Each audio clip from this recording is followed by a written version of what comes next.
বেশ কিছুদিন হয়ে গেল এই স্নেক প্ল্যান্টের পাতাটা নিয়ে এসে লাগিয়েছিলাম, এখন দেখলাম সেটা থেকে সুন্দর একটা গাছ হয়েছে। আর বাকি যে ইনডোর প্ল্যান্টগুলো রয়েছে সবগুলোরই অবস্থা খুবই খারাপ।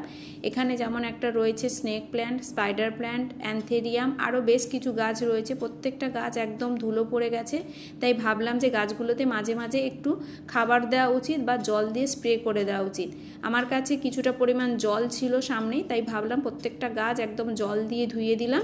আর এই গাছগুলোতে মাঝে মাঝে আমি সরিষার খোল ভেজানো জল একদম পাতলা করে দিই। তাছাড়া যদি চায়ের পাতা ভেজানো জল থাকে বা চায়ের পাতার ডাস্ট থাকে সেগুলোও মাঝে মাঝে গাছগুলোতে দিয়ে দিই। অ্যান্থেরিয়াম গাছটাতে একটা ছোট্ট কুঁড়ি এসছে, দেখা যাক, ফুলটাও খুব সুন্দর হয়। তাছাড়াও বাজার থেকে আজকে দুটো ইনডোর প্ল্যান্ট নিয়ে চলে আসলাম। এই গাছটার নাম আমি কিন্তু জানি না। আর এর সঙ্গে আরেকটা গাছ নিয়েছি যেটা হচ্ছে ক্যালাঞ্চো গাছ, কিন্তু গাছটা তো দেখে পরে বুঝলাম এটা ছোটোবেলায় আমরা যে পাথরকুচি গাছ দেখেছিলাম তারই একটা প্রজাতির কোনো একটা গাছ হবে।